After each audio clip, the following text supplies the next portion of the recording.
Hey, what's up guys? Jason Julius here, and in this video, I want to teach you how to get your woman sexually turned on.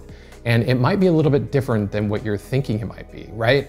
So for us guys, we're so easy, you know, our woman can come shake her ass in front of us and boom, we're instantly turned on like a light switch. But it doesn't happen necessarily the same way for women. So I want to teach you a really easy distinction that's going to really change the way that you think about going about getting your woman turned on.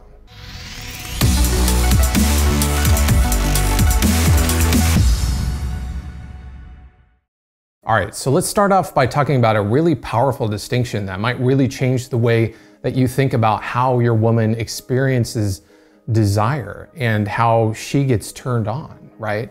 A lot of the importance of giving women orgasms or getting them turned on is stepping into her world and experiencing things how she might be experiencing things. So if we look at some of the differences in how sometimes men and women experience desire, we can look at it like this. This is a really important distinction. If we look at how men most typically experience desire, men are more spontaneous. They experience spontaneous desire. What does that look like? Well, it starts off with the steps to orgasm would look like this. It would be desire comes first, and that desire meaning I would like some sex, then comes arousal. Arousal meaning sexy context and other types of arousal. And then third comes orgasm. Now about 15% of women also experience desire this way, but that's the minority of women. And the majority of men experience this type of spontaneous desire. But if we look at how most women, around 85% of women experience desire, it happens a little bit differently. So first, for women who experience this type of desire, they need to experience arousal first, meaning they need that sexy context first, and then comes desire, or that feeling of, I would like some sex. So they need the sexy context first to come to the feeling that they would like some sex. And so sexy context comes first, then desire, leading all the way up then to an orgasm. And this is called responsive desire. And a small amount of men experience desire this way, and the majority of women experience desire this way. And what's really important in understanding this distinction is understanding that for her, her desire is more of a slow turn up, like a volume knob, just a gradual turn of a volume knob. And for us, we get turned on so quickly that we oftentimes are looking for her to be just as quick and want sex just as much. And in a little bit, I'll tell you a way that you might get her to be more spontaneously, or experience desire more spontaneously and just want sex like really fast.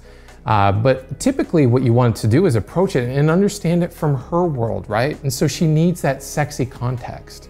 And so I like to think of it as seducing her constantly. And that meaning that, you know, you don't seduce her just right before you want to have sex. You know, if you're, you know, in a relationship, you should constantly be working at, you know, keeping up that flirtatious energy and that sexual energy. That's the type of thing that starts to, you know, wane as relationship goes on and things start to get boring. You have to really work at keeping that, you know, sexual context going all the time. So I like to, you know, utilize text messaging and text her during the day, some naughty text messages, and make her feel wanted. I think one of the keys for a woman to experience desire is for her to be wanted by a man that she feels that she wants. When she feels sexy and feels wanted, and I say feels because she's experiencing it, not that you tell her directly, but you say little things like, oh my God, babe, like, I can't stop thinking about the way you tasted last night. I was in the middle of a meeting at work and all I could think about is how good it felt to touch your lips to mine, you know, or something like that. You know, just text messages or flirtatious stuff that all this stuff happens before sex begins. Give her some sexy context that make her feel wanted. You know, she comes home, you know, hear her out and how her day went and stuff like that, but then get into the flirtatious vibe. You know, she's making dinner, come up behind her and just be like, oh my God, I can't keep my hands off of you. And then kind of push her away and go about your business. Don't wait until like right before bed and be like, God, do you want any sex? I do. You know, that's not very sexy to her. To her, she wants to experience some great sexy context first, and then her mind is triggered to want some sex. And so warm her up to it slowly. Give her a shoulder rub, a massage. You know, get into some light spanking, you know, during, you know, once, you know, sexual escalation begins, take your time and pull her hair and kiss all the way down her body. Don't just jump into things. Allow that sexy context to boil up until inside of her, she wants you really bad. That's the equivalent of her, you know, pulling off her pants and showing you her ass, and you get so excited about that. You have to understand, from her world, she wants to feel wanted. She wants to, you know, enjoy that sexy context. And that's why, you know, men we're very visual. We choose to go for pornography. The, you know, majority of pornography consumption is from men. Plenty of women consume it as well.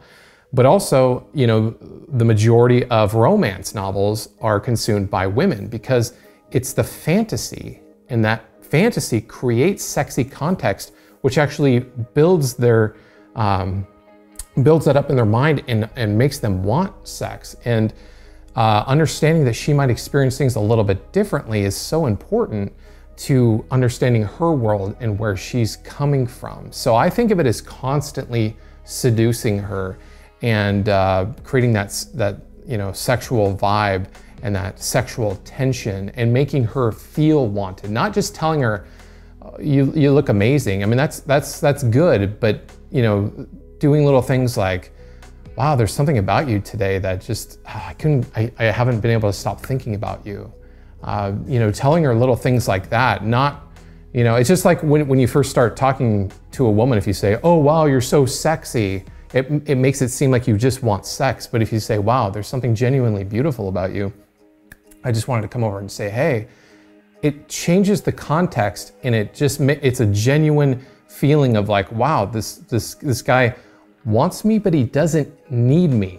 And I think that's a really important distinction for her to feel from you, because a lot of the way that she feels attraction towards you is about the man that you are. She's not gonna get as turned on by you shaking your junk in her face the way that you would get turned on with her putting her boobs in your face. And not that I'm not saying that doesn't have, you know, she doesn't get turned on by that, but a lot of times she doesn't get turned on by that until she's already experienced some sexy context. Then that stuff becomes very exciting to her, but it's not until it's put into that sexual context. Does that make sense?